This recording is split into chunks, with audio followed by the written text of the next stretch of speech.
Seja a igreja abençoada por Deus, de homens e mulheres tementes a Deus, conhecedores da palavra, de oração, de jejum, de intercessão, de cuidado e de comunhão. Essa é a nossa igreja. Você é uma bênção de Deus.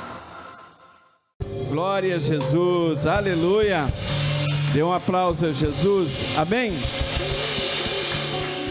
Você já cumprimentou quem está do seu lado? Se não fez isso, cumprimente com a graça e a paz. E se você puder e quiser, se quiser e ouvir, dê um abraço, amém. Deus falou assim: se quiser e ouvir, comereis o melhor dessa terra. Mas se quiser e ouvir, pode dar um abraço, pode sentar, aleluia, amém, glória a Jesus, amém. Irmãos, tudo que rola aqui não é combinado lá em casa, tá? Então, não é, amém, glória a Jesus por isso. Gente, só para lembrar, nós temos inscrições para o revisão no telão. Pelo telão nós temos umas 20 pulseiras ainda. Então, você que tem desejo de assistir às ministrações, talvez será lá embaixo, ou na quadra dentro do templo. No final eu vou estar lá.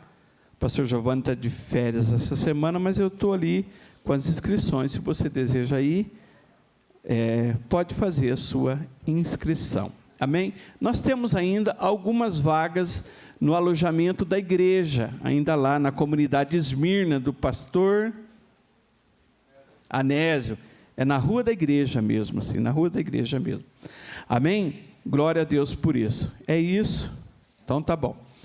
1 Samuel 30, é muito conhecido, foi a leitura dessa semana. Foi a leitura dessa semana que não saiu som na sala de oração cedo.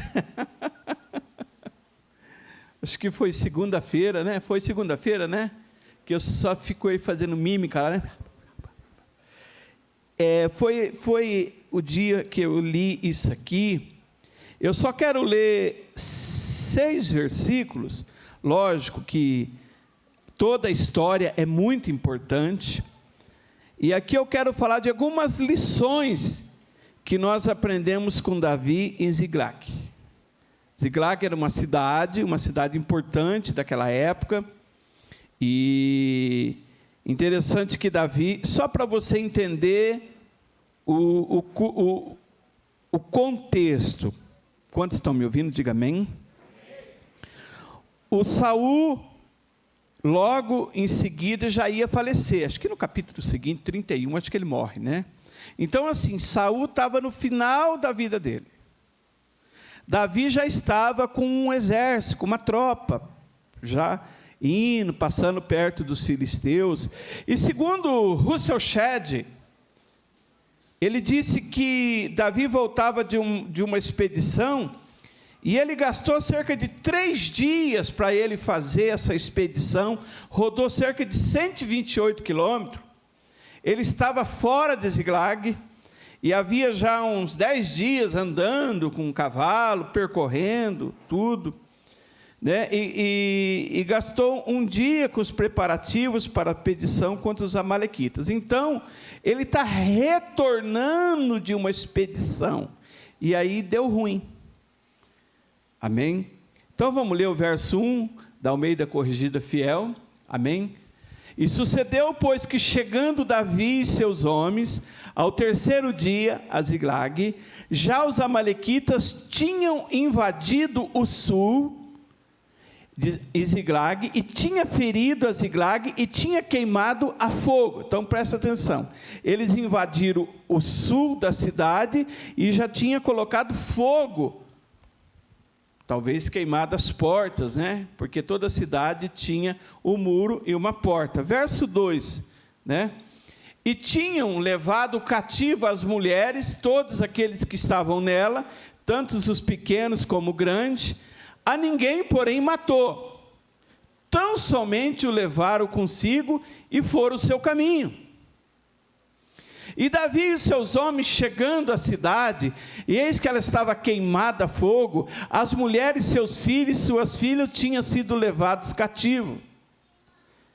Então Davi e o povo que se achava com ele, alçaram a sua voz, levantaram a sua voz e choraram, até que neles não houve mais forças para chorar. Só para vocês terem ideia, eles tinham mais ou menos umas 600 pessoas.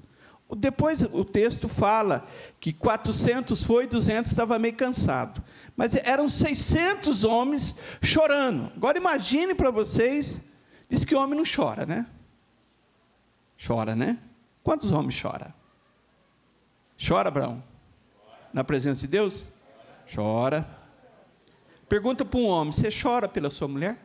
Você fala, graças a Deus levou, né? Só de...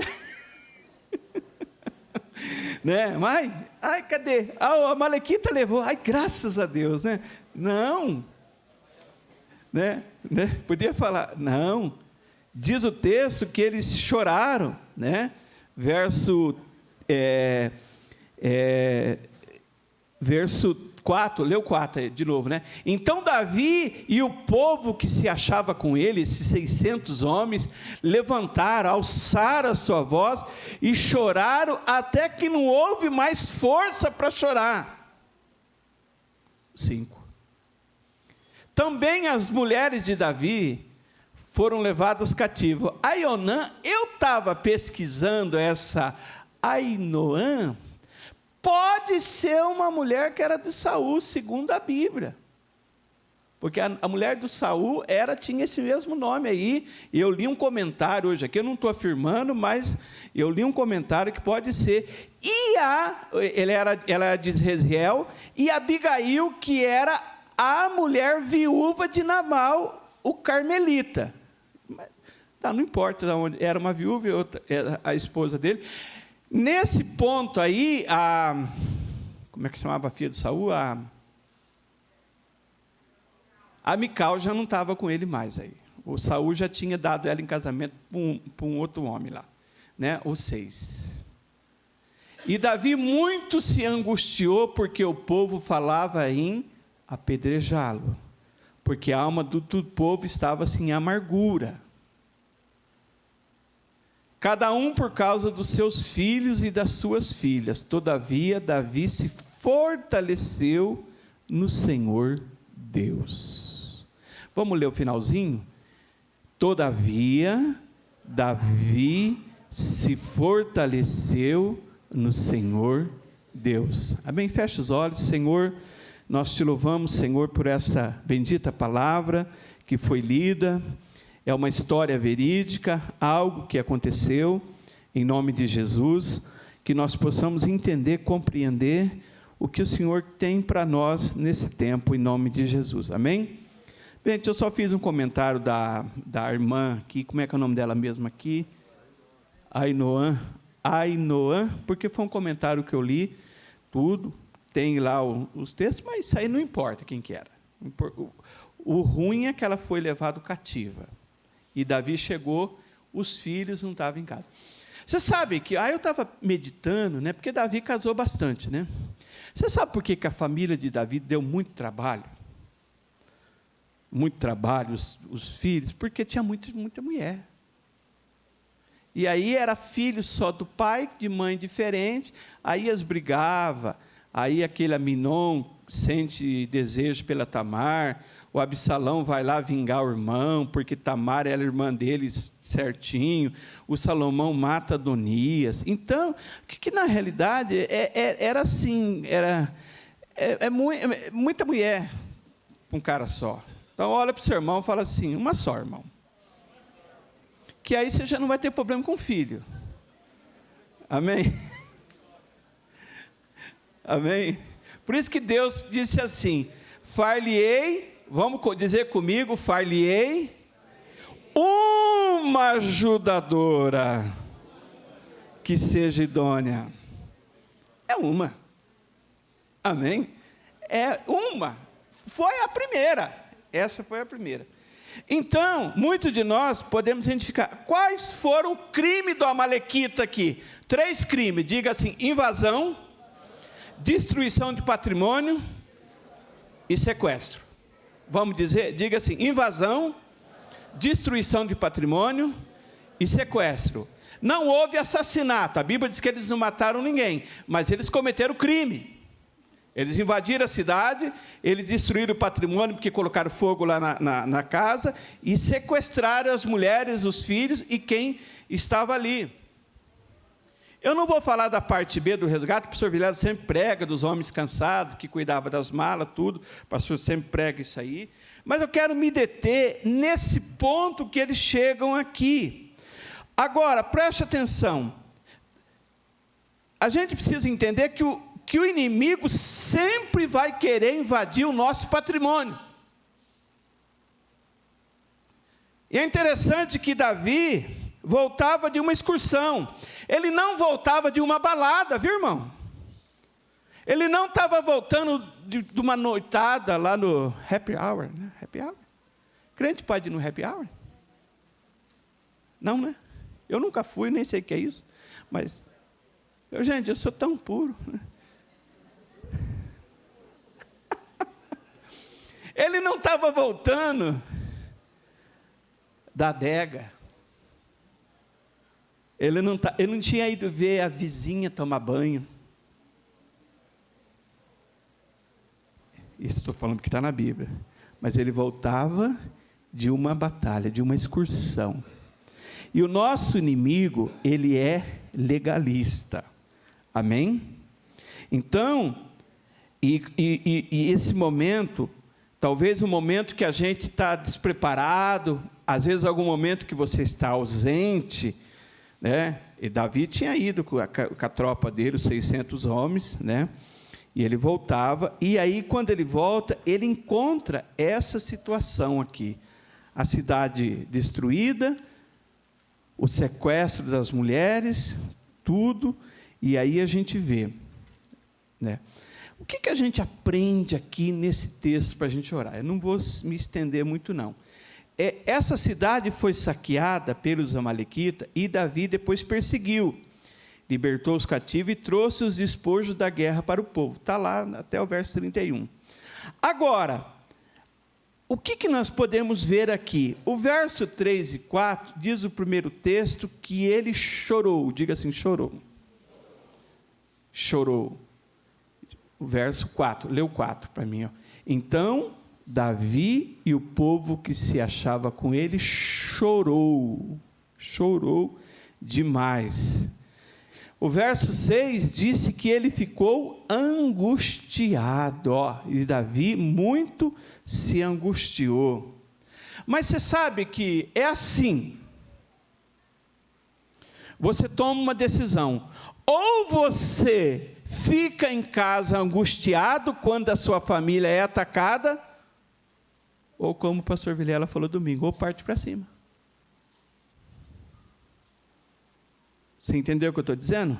Ou você fica chorando, angustiado, querendo ainda, correndo o risco de ser apedrejado pelas pessoas, ou parte para cima. Toma uma decisão.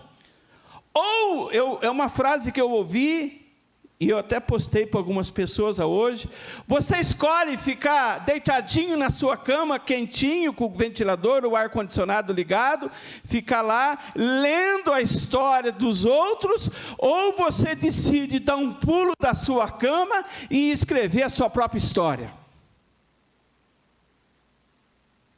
É gostoso ler a história dos outros? É, mas fala assim para o seu irmão, mas você tem que ter a sua história, meu irmão. Você tem que ter a sua história, você tem que ter o seu legado, você tem que deixar algo para as pessoas. Amém, meus irmãos?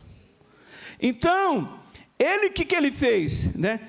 As pessoas, sempre quando tem problemas em família, problemas no trabalho, problema na escola, em todo lugar, as pessoas querem arrumar um bode expiatório.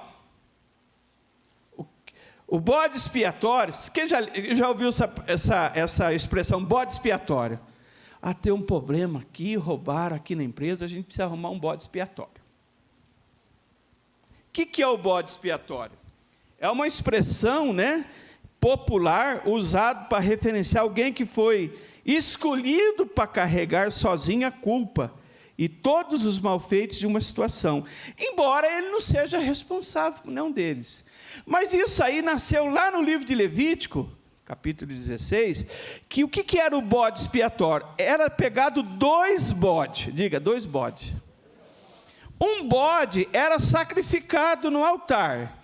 O segundo bode, o sacerdote colocava as mãos sobre ele, transferia, entre aspas, a culpa do povo e soltava o bode no deserto. E aquele bode ia embora, tocava o bode, vai embora, bode. E lógico que esse bode, né? Eu lembrei agora de um bode preto que o meu primo tinha, que eu até tirei foto montado dele, tomando uma birra, só por Deus, gente. Eu não sei se aquele era expiatório, mas levou eu, viu? Chamava farrapo. E gostava de cerveja. Eu e o bode, os dois estavam com o bicho feio nele, né? Mas o bode expiatório, ele era solto no deserto. E ele levava, e aí ele acabava morrendo de sede, de fome, e aí o povo falava assim: irmão, isso é o pecado? O bode levou. E a culpa sua, aquelas coisas que você fez, não, o bode levou. Toda vez que você coloca a culpa em alguém, você está usando o bode expiatório. Não é eu não. Não é eu não. Deu um problema lá no emprego? Não é eu não. É o outro aí. O que você está fazendo? Você está arrumando o bode expiatório. Irmão, presta atenção, chega um momento que tem que assumir a culpa junto. Amém? Por que o povo aqui queria apedrejar Davi? Onde estava Davi? Voltando com o povo. Estava junto. Então, nós precisamos entender, né? Não é ficar tentando colocar culpa em alguém, tentando colocar culpa em alguém, não, esse problema que está acontecendo aqui, que no caso Davi era o líder deles, né?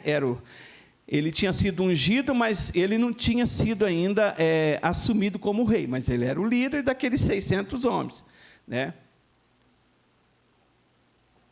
Tudo que está acontecendo aqui é culpado o Davi.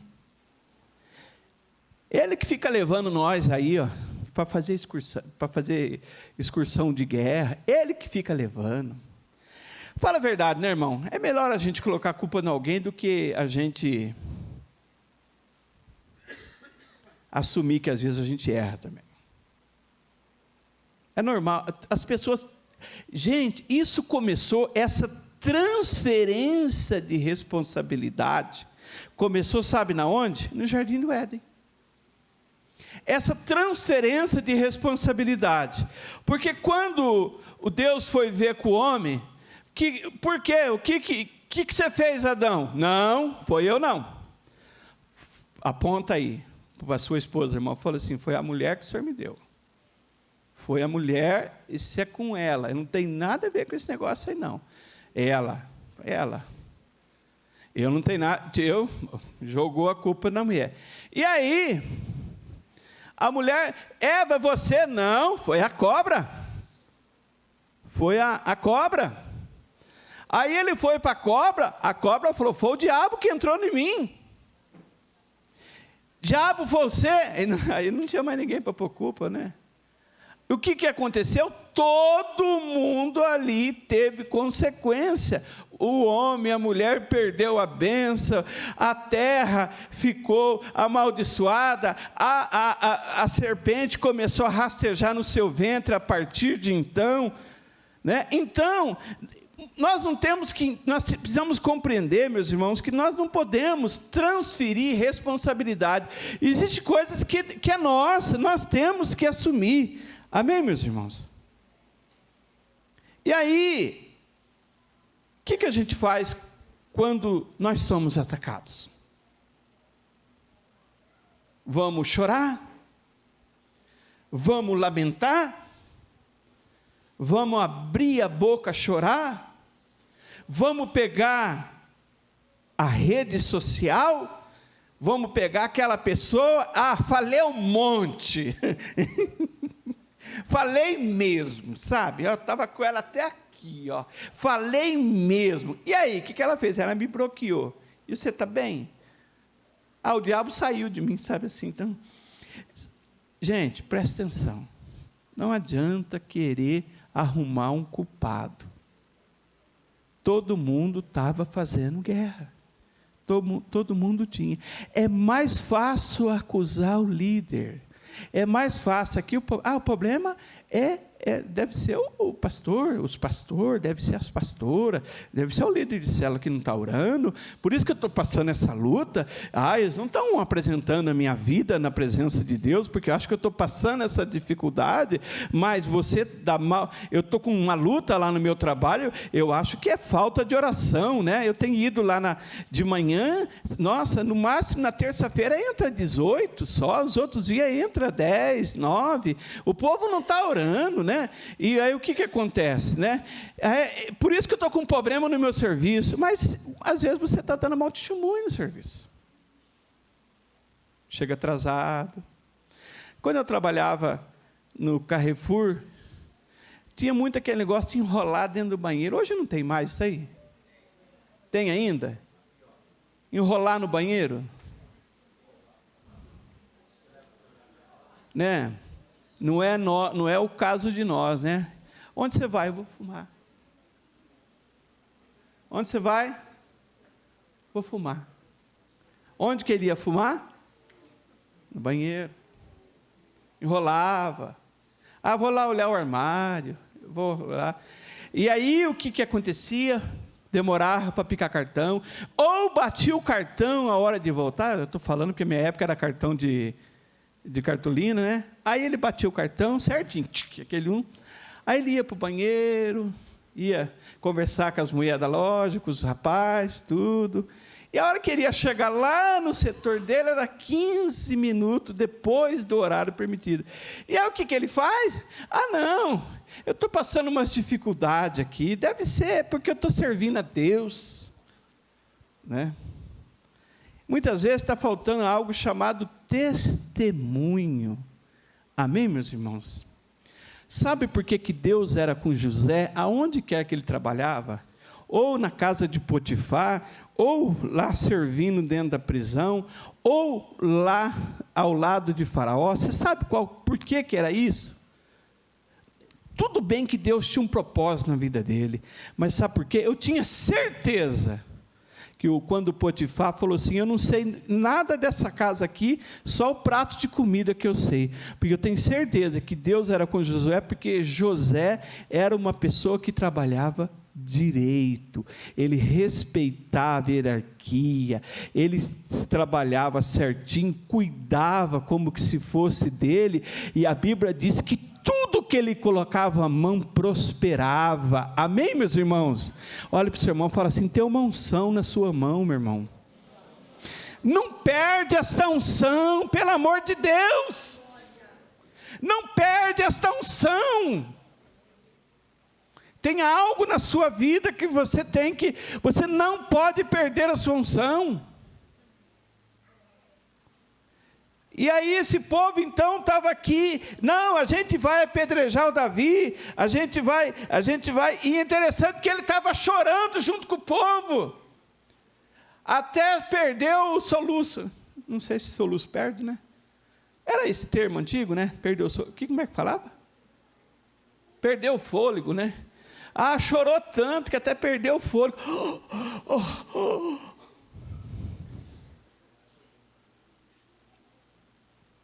Perdeu o fôlego, né? E aí,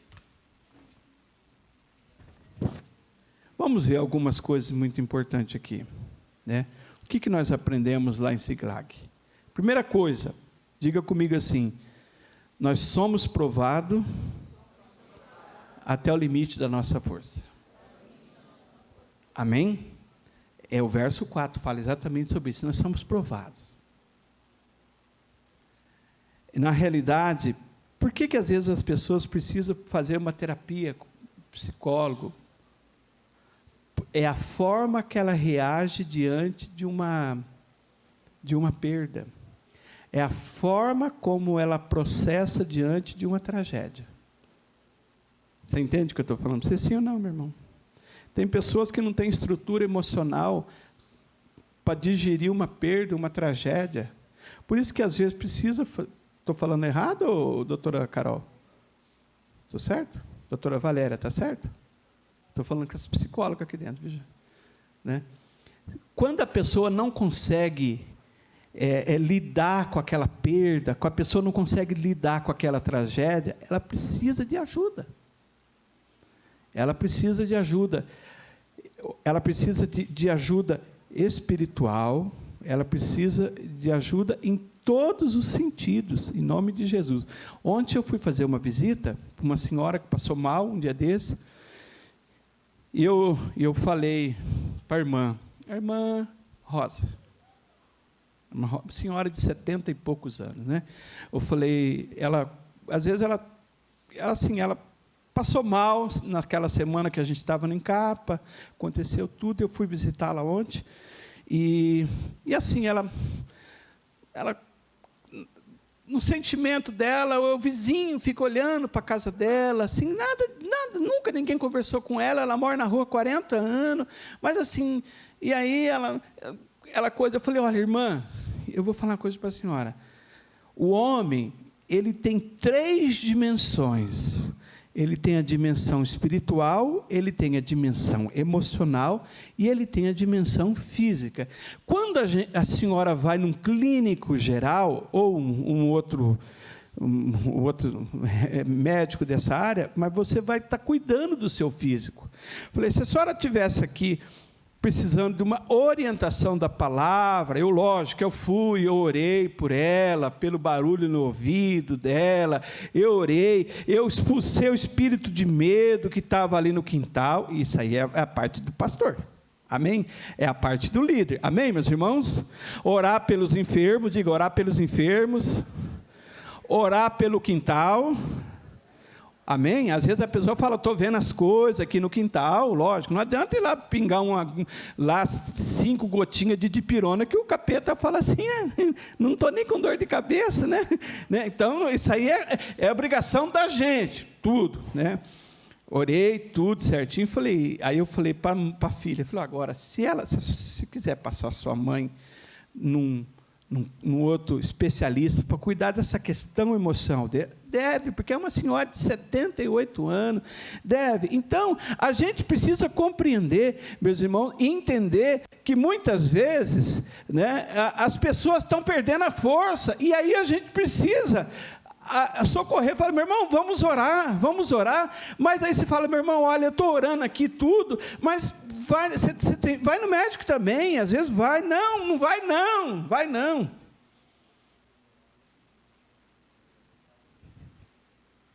Eu já fiz programa de rádio, e eu pedia para a pessoa colocar caixa de remédio em cima do rádio. Gente, é a fé. Mas eu nunca mandei jogar o remédio fora. Isso eu nunca fiz. Eu orava, falava, você que está passando uma enfermidade, tinha uma irmã com problema de pressão, eu falei, coloca a caixa de remédio em cima do rádio. Hoje fala rádio, né? Hoje em dia seria uma heresia, né? Mas há 30 anos atrás, né, eu orei, e Jesus curou a mulher da pressão alta, amém, meus irmãos? Ela falou, pastor Braz, o que eu faço? Falei, vai no médico, faz aquele controle, se a senhora não precisa mais tomar o seu Prio, né? Inalapril, Captopril, os seus Prio da vida aí, o médico vai tirar esse exame, essa medicação da senhora. Amém, meus irmãos? Você sabia que muitos remédios, meu Deus, né? Que é feito para coração, para pressão, é feito com veneno de cobra? Você sabia disso, irmão? estava com o pastor de Monte Alto, pastor Wilson, né? Pastor Wilson, Monte Alto. Ele era criador de jararaca. Criava 50 jararaca, ele tirava o veneno da jararaca para vender para um laboratório para fazer remédio para o coração, para pressão. Vê se tem alguma jararaca aqui dentro. Aqui. Não tem não, né, irmão? Ah, tem aí? Mostraram? Não tem não, não tem não. E aí você fala, meu Deus, esse remédio é tão bom, né? Está fazendo tão bem para mim. Mal sabe você que às vezes está vindo da jararaca esse negócio aí. Ele vendia o veneno para o laboratório de Israel para a produção de medicação. O meu cardiologista falou um dia um negócio para mim, eu quase surtei, ele falou assim para mim, você sabia que no captopril tem veneno da cascavel? Eu falei, doutor Jorge, acha? Ele falou, tem. Ele falou assim, porque quando a pessoa é picada por cobra, a pressão cai. E aí você fica pensando, falou, meu Deus, né? Eu não sabia de nada, né? Eu não sabia de nada.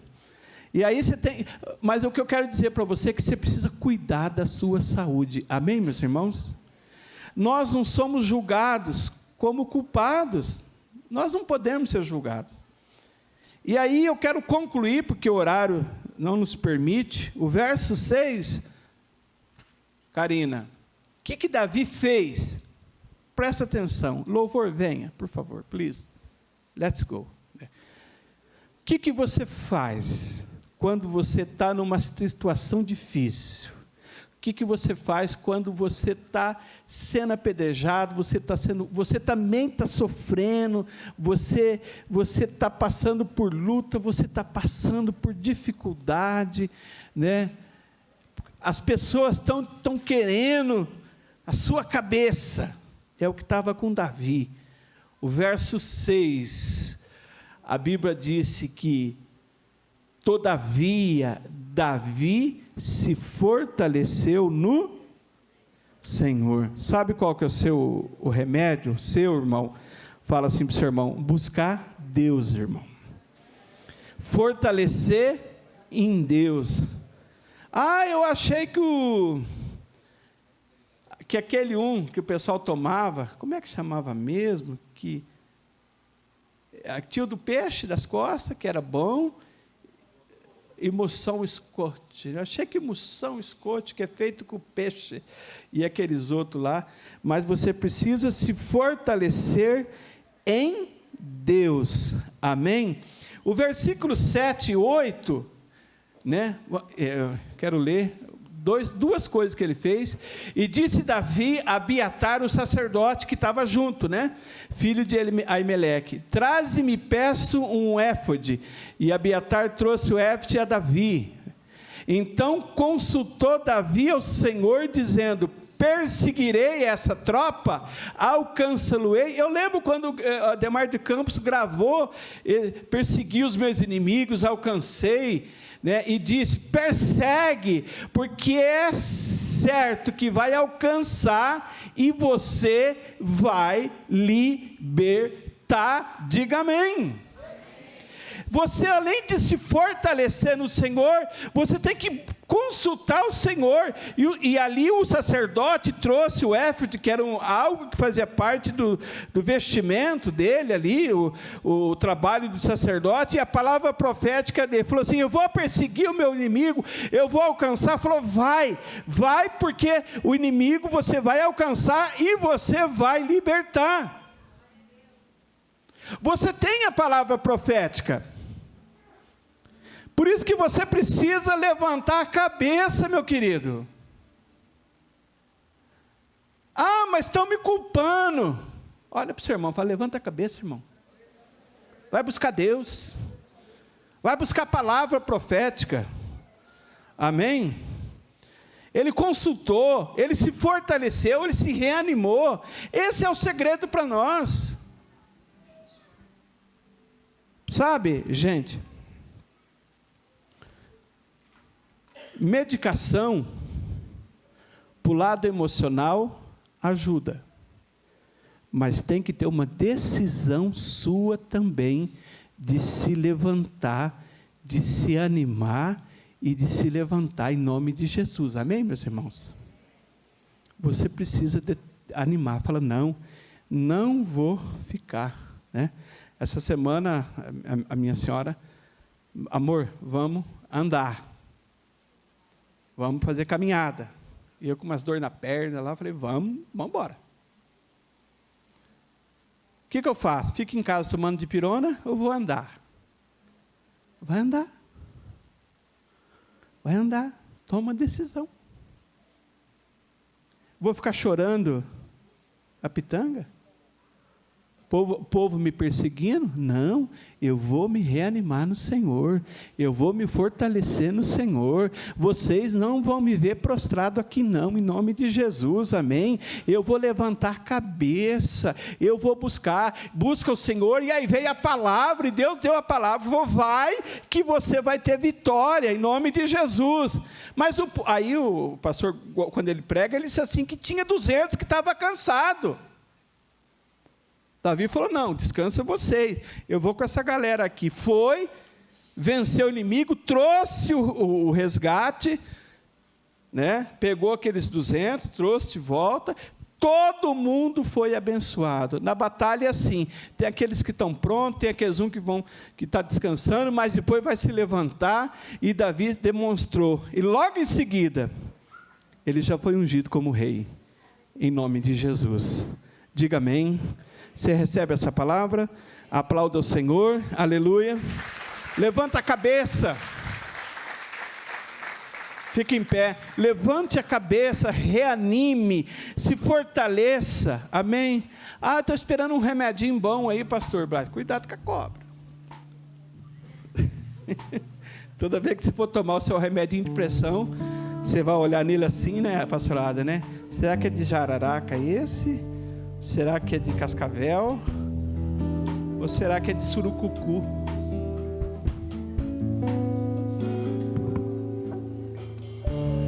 Feche seus olhos. Levante a sua mão.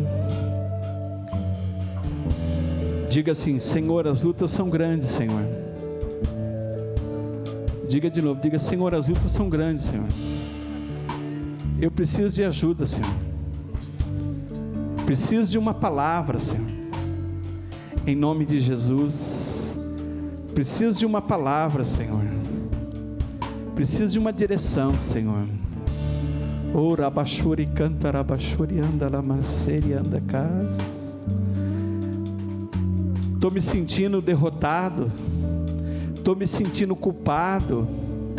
A Bíblia diz que o diabo, ele é acusador. Você vai se levantar em nome de Jesus. A Bíblia diz que o justo não ficará prostrado, mas o Senhor o levantará em nome de Jesus. Eu quero declarar em nome de Jesus que você não ficará prostrado em nome de Jesus. Você vai se reanimar. Eu fechei a minha cela, você vai abrir ela em nome de Jesus.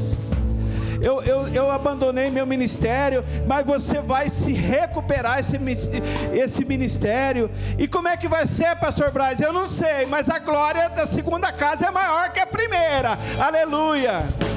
E tenha certeza que algo grande Deus vai fazer na sua vida. Labassuri canta lamanaia. Ficar chorando, prostrado, não cura, não resolve. É perigoso morrer apedrejado pelas pessoas. Se levante, erga a sua cabeça, aleluia. Vamos louvar o Senhor. Oh, aleluia. O tempo de cantar chegou. O tempo de cantar, o tempo de adorar chegou.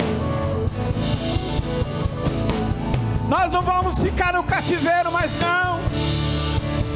O diabo entrando, atacando a nossa família, nós não vamos deixar em nome de Jesus. Esse levante do inferno contra a sua vida está derrotado em nome de Jesus. Deus é fiel. em nome de Jesus. Aleluia. Você crê, diga amém. Glória a Deus. Dê um aplauso ao Senhor.